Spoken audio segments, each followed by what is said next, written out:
How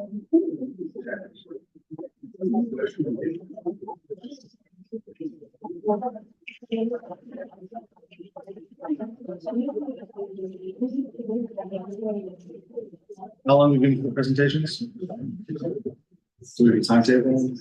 10 minutes, 15 minutes? Yeah, 10 to 15. Very good. You are live. You're live? Yes. 7:30, it's not 7:30. Only by that clock, which is always at the whole time. I mean. Wow, that was good. As you know, the second clock. It hasn't been. Yeah, the ticker. I'm on it. The chair recognizes. Good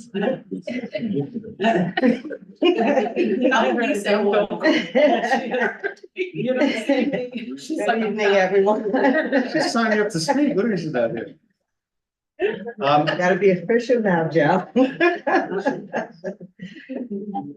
Don't worry, Lucas, I got it. I knew where you're going.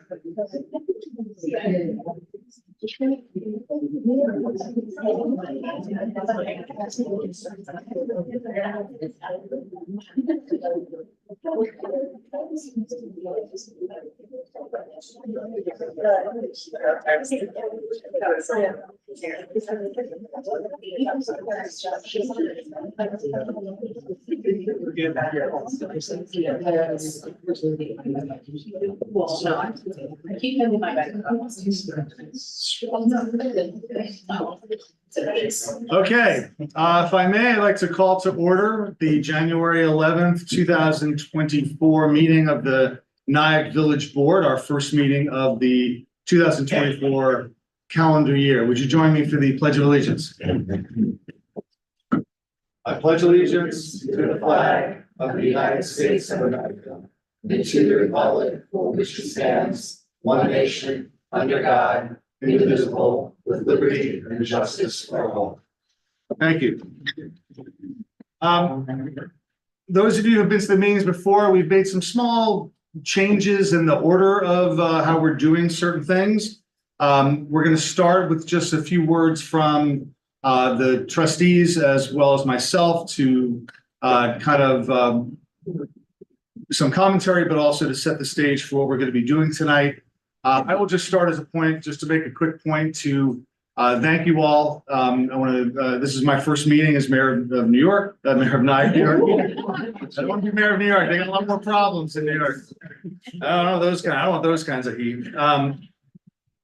But I'm very appreciative of the opportunity. I'm very grateful to have the opportunity to work with the four people with me here on the board, as well as the administration and the village attorney and all the people that work in the village. We have a great team here. I also want to take a moment to welcome back Pascal Jean-Gilles as a trustee. I want to welcome back. Oh, they're both on my right side.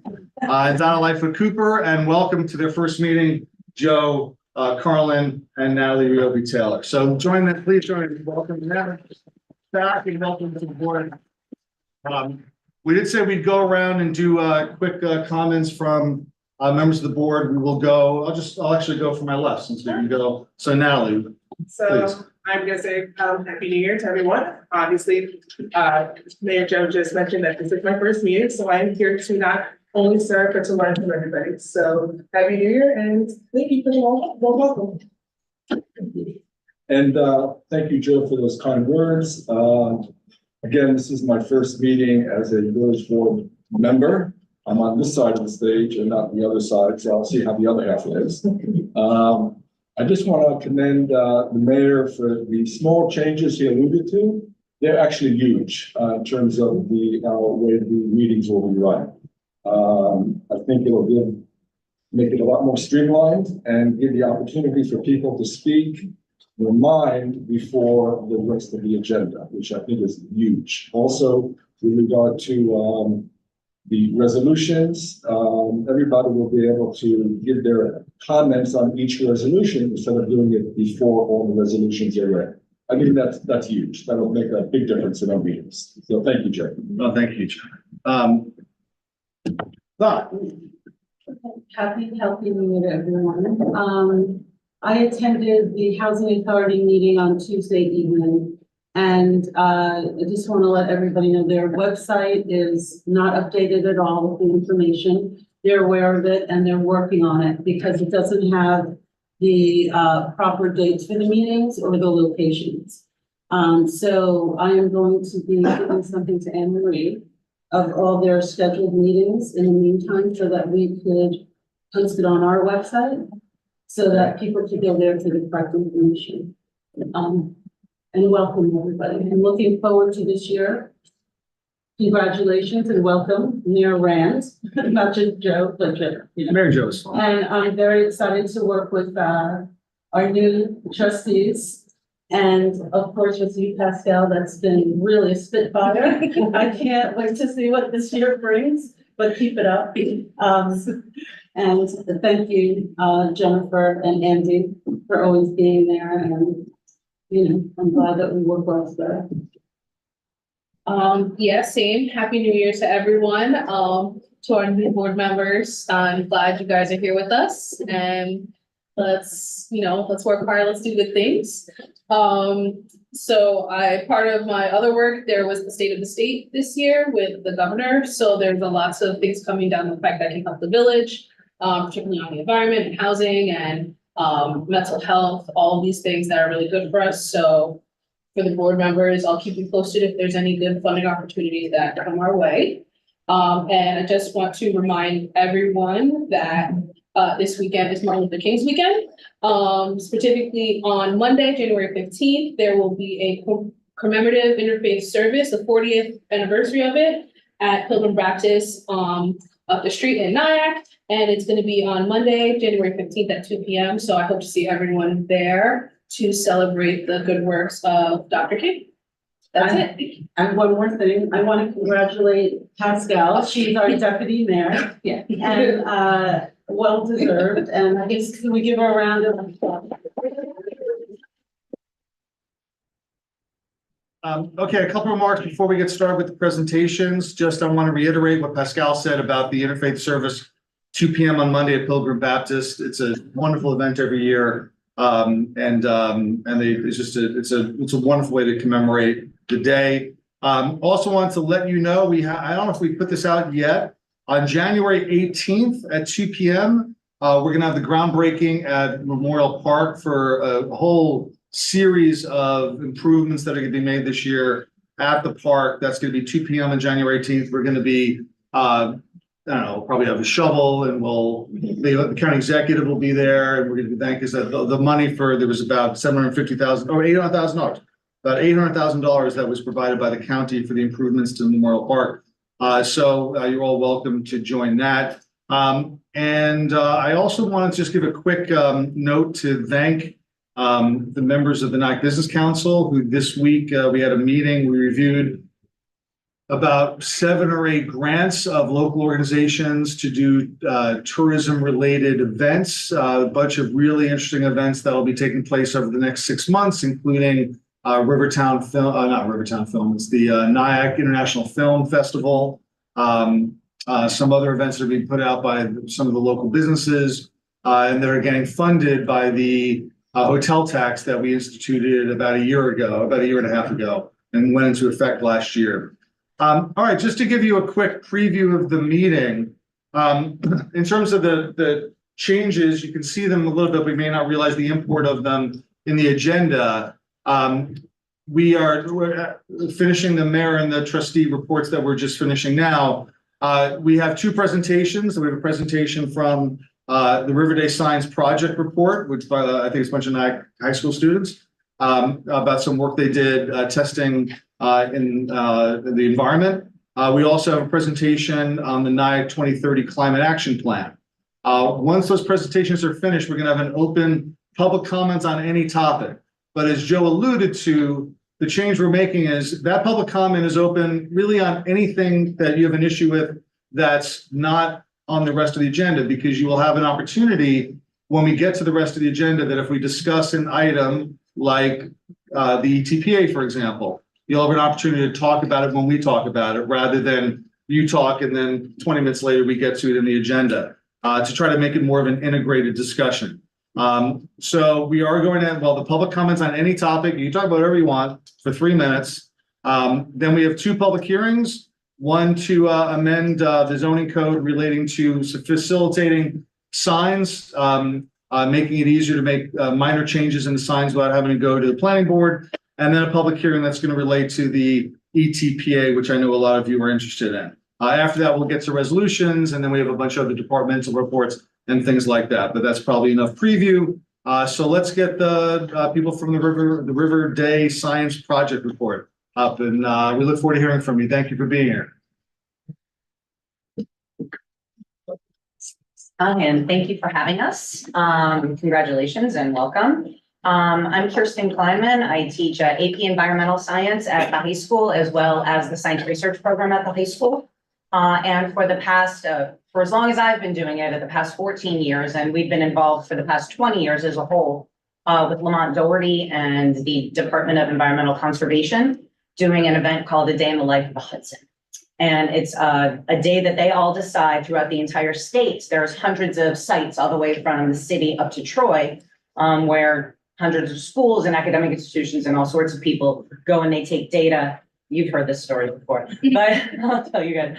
They take data on all different types of water quality, nitrates, phosphates, pH, temperature, DO, salinity, all sorts of things. And they also do fish catches. They go out seining for fish. They do fish counts. And that quantitative data is put into a database on that day. And so they've got an ongoing 20-year database of the quality of the life of the Hudson on that particular day. And we've been so privileged and happy to be a part of that for so long.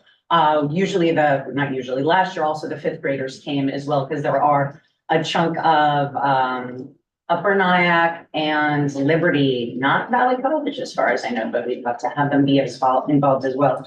The 5th graders come and they also work with another organization. It used to be called SOAR, and now I can't remember the name of it. A parent-led volunteer group that actually makes that work as well. So we've come to kind of present how important it is, at least how I feel, how important it is for our students at the high school to feel a connection to their town and to the nature of their town and the quality of their town as relates to the curriculum that they're going through educationally, academically as well. So I've brought 2 sets of students who were working on 2 particular water quality parameters during the day to tell you a little bit about what they experienced. Okay. So first I'd like to bring up Max Newton and Ellie Moore. Hi, everybody. Thanks for having us. We're happy to be here. I'm Max. I'm Ellie. We're juniors at Nyack High School. As Ms. Putnam said, we're in her AP environmental class.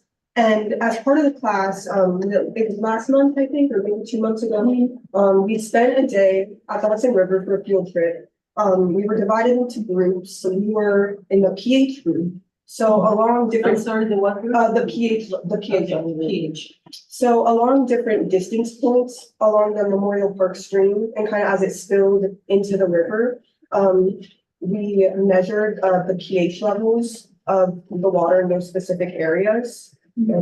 And we collected water in containers at each of the different stations, and we used pH sticks and papers, and we measured the pH of all the different stations. And we came to the conclusion that the water is neutral and slightly basic, and that comes from the limestone at the bottom of the limestone rock at the bottom of the river that neutralizes the acid. And also this, we found that the slight alkalinity of the stream water might be due to the presence of basic cleaning products that can enter the stream via runoff. So yeah, that was informative. But the thing I think I'm sure like we have the shared experience. The thing that we really liked about the lab was that it showed us like how relevant what we're learning in the class is to our local community. Like during that time, we were learning about estuaries and other like biomes, water, different types of water, so lakes, rivers, streams, they're different types of dissolved oxygen, salinity levels, and how those different levels impact the wildlife, like fish's ability to reproduce and survive. So measuring all those things and seeing how it plays out in our local river was really informative. Wow. You guys really enjoyed that. I mean, I've learned a lot just from what you said, and I think I have to look up a couple of words that you said. But just the way that it was rolling off your tongues, you can tell that you're really into it and you really learned a lot from it.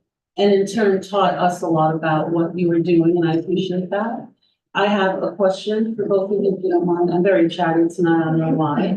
But, is this something you're thinking of going into, like when you get out of high school? Like, are you thinking of maybe going into some environmental kind of studies or marine biology? I don't know. No pressure. Me personally, No pressure. no, don't worry. I have a lot of things in like, I haven't really figured it out. It's definitely something I'm really interested in, and I can definitely see as an option of something I studied in college. I don't have like a set idea, but yeah, I'm definitely open to it, yeah.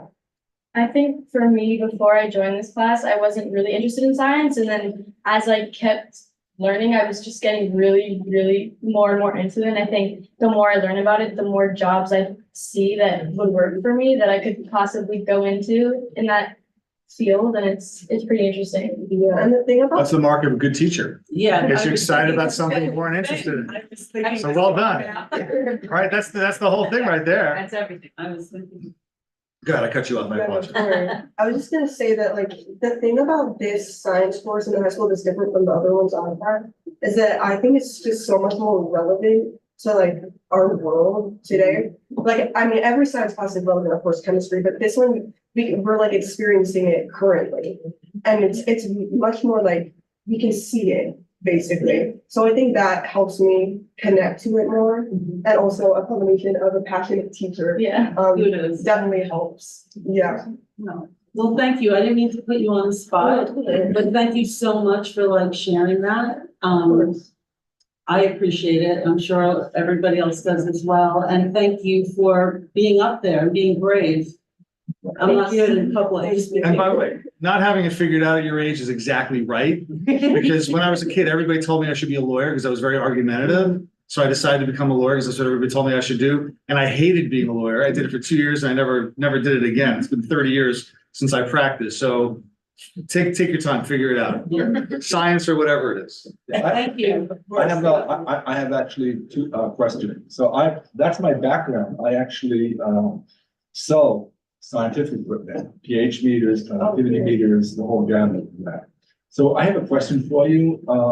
How do we compare the Nyack area to the rest of the Hudson? I mean, this has been done, like high schools across the state have been doing it. So how do we compare in terms of the water quality in our specific location to other locations? I can't exactly recall the difference in pH levels. Okay, I do, however, know that down near the city, since it's of course closer to the Pacific Ocean, the salinity levels are much higher than Sure. here.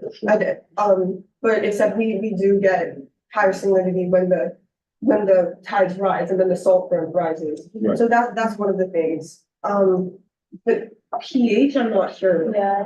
I don't know, but we were given after the lab, like, kind of like a data table showing like different levels of each thing at each point. Do you remember some of the different parameters that were? is this gonna be published? Is it someplace that we can find? Yeah, I mean, the Mount Dorian Department of Conservation, Environmental Conservation have a full data sets available that you can look at all this data for the past 20 years. I mean, when you're talking about like water quality in regards to like pollutant levels and things like that, they're not really looking at like heavy metals or Right. any that type of stuff. They're really just looking at your baseline, yeah. Okay, great, Things like that. excellent, Mhm. thank you. Absolutely. Thank you. Thank you. Awesome. All right, and now coming up is Ileana Nunez and Alyssa Lundberg.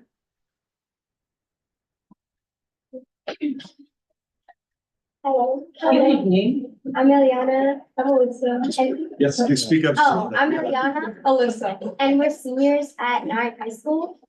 And I can actually answer your water quality question. So I can actually answer your water quality question. So as a lot of people know, that Hudson has been a dumping grounds for PCBs in the past.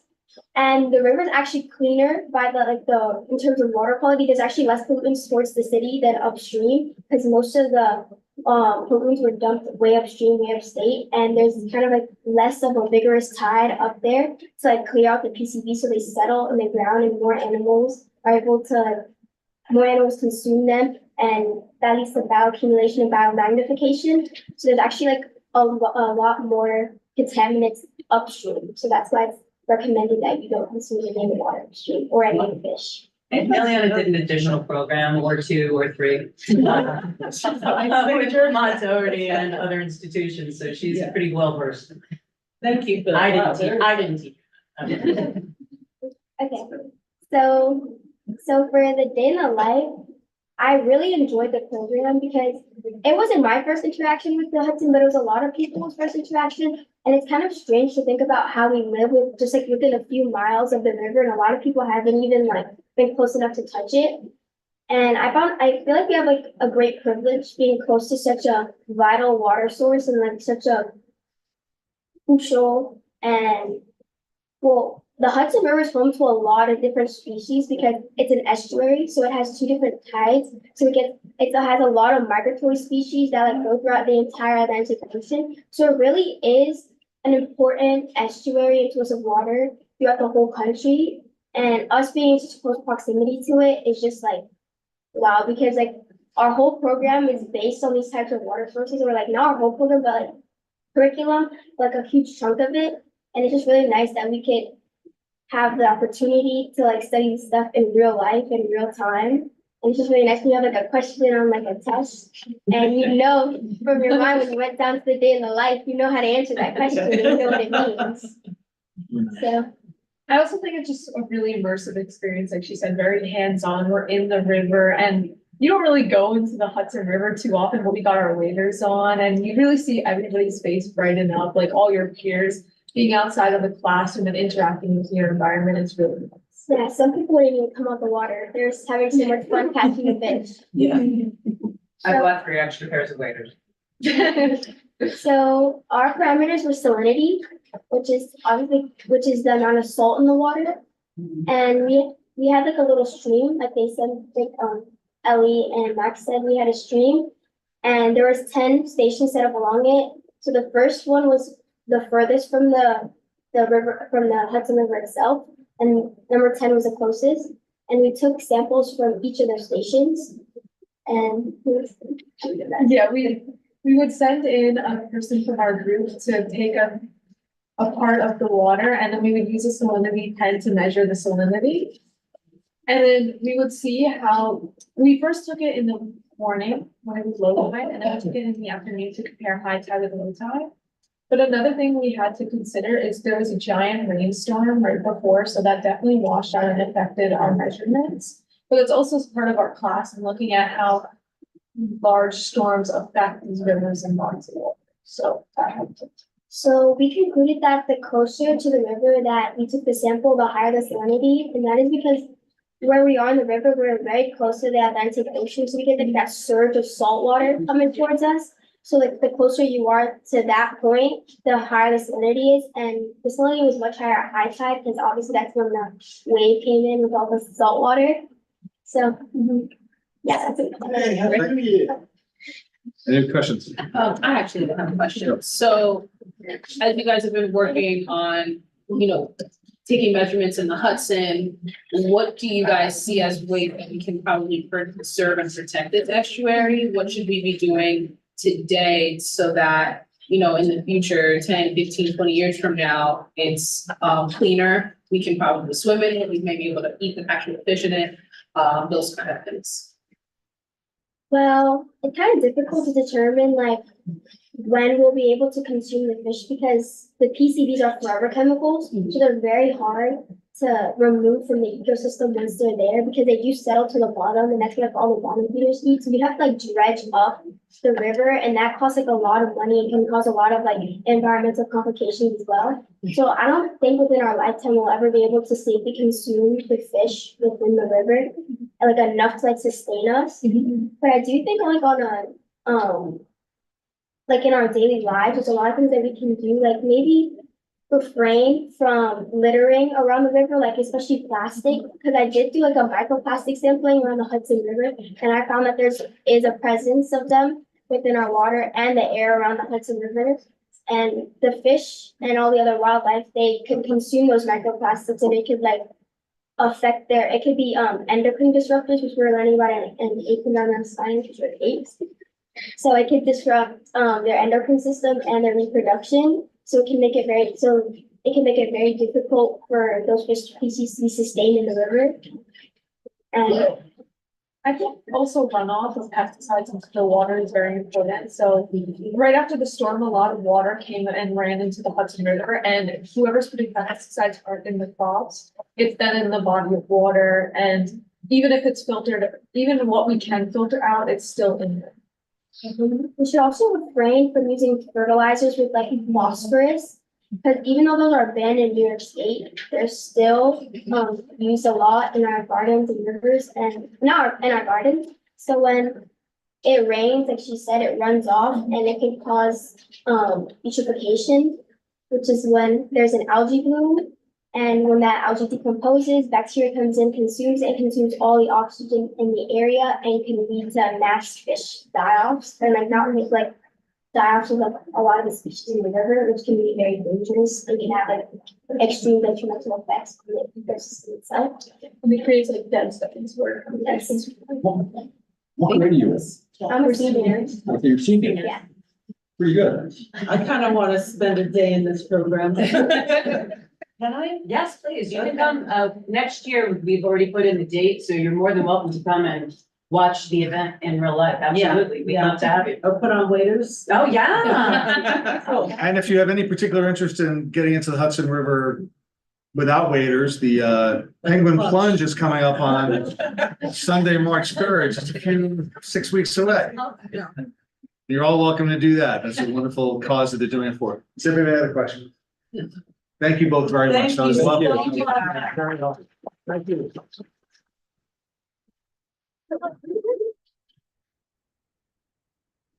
Snapshot of the future.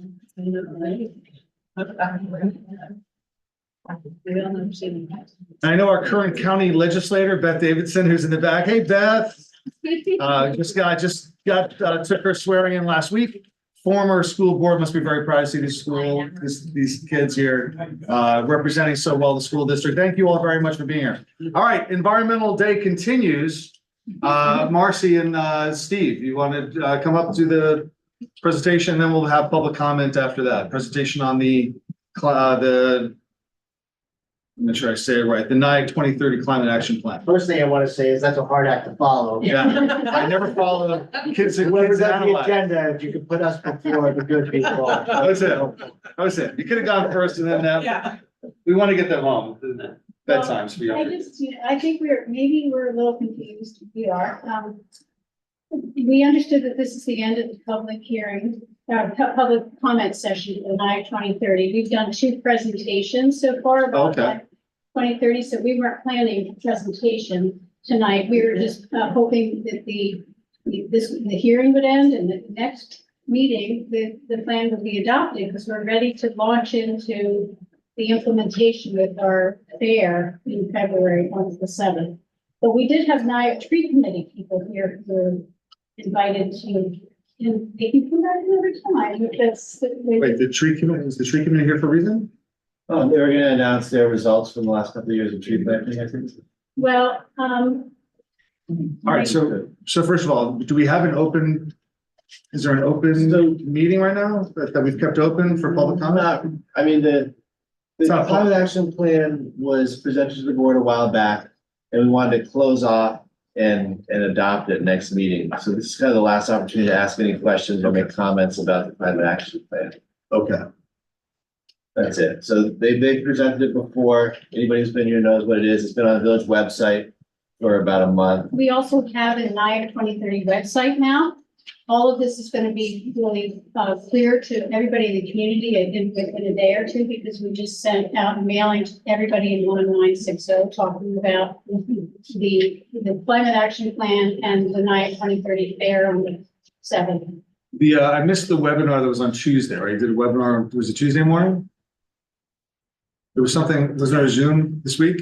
Yes, Yeah. yeah, that was for the Clean Energy Communities.